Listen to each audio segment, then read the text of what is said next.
Kao djeca spoznali smo da je lav kralj džungle, da je neprikosnoven u toj poziciji. Međutim, ako bi stavili lava i tigra u izjednačenu borbu, tigar bi tu lagano odnio pobjedu sa svojom spretnošću i okretnošću, puno većom inteligencijom od lava.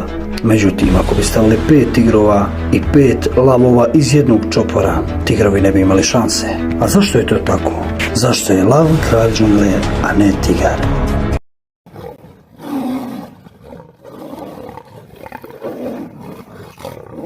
Jeste li se ikada zapitali zašto je lav kralj džungle, a ne tigar? Objašnjenje je jednostavno i zanemaruje prvi argument. Alex Keir, trener životinja koji je radio i sa lavovima i sa tigrovima, u svojoj knjizi je napisao da će skoro uvijek u obračunu ove dvije mačke poražen biti lav. Fizionomijom tigar je mnogo veći, samim tim i jači. Teži između 150 do 300 kg, dužine je od 2,7 metara do 3,8 metara, u zavisnosti od vrste. Ipak, nešto je sporiji od lava, ali tehnike lova su daleko spretnije od lavova koji love u čoporima. Sa druge strane, kaže se da tigar ne bi uspio doći do vrata lava zbog njegove guste grive, dok bi sa druge strane tigar bio ranjiv pred lavom.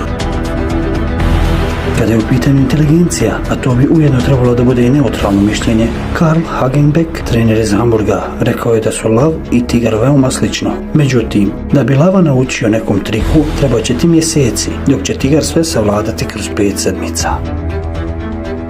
Na osnovu svega ovoga, zbog čega tigar onda nije kralj džungle?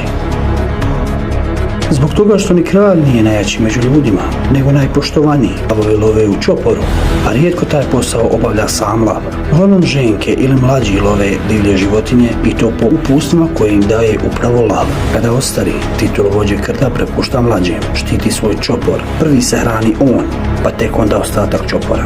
Lav je seksualno dimorfna životinja, a tigar nije. Hud i griva sazrelog lava daje mu august i veličanstven izgled, a takve prepoznatljive osobine nisu prisutne kod tigra. Lav živi na otvorenom, nikada ne slijedi strategiju lova na zasjedu, poput tigra. Pouku koju treba da nauče ostali u tom pogledu je da treba da se ponašaju na vrlo pošten i otvoren način. Oni treba da razumiju i da ih prate u slovu i duhu. I ono što je najvažnije, tigar nema sljedbenike, on živi i kreće se sam.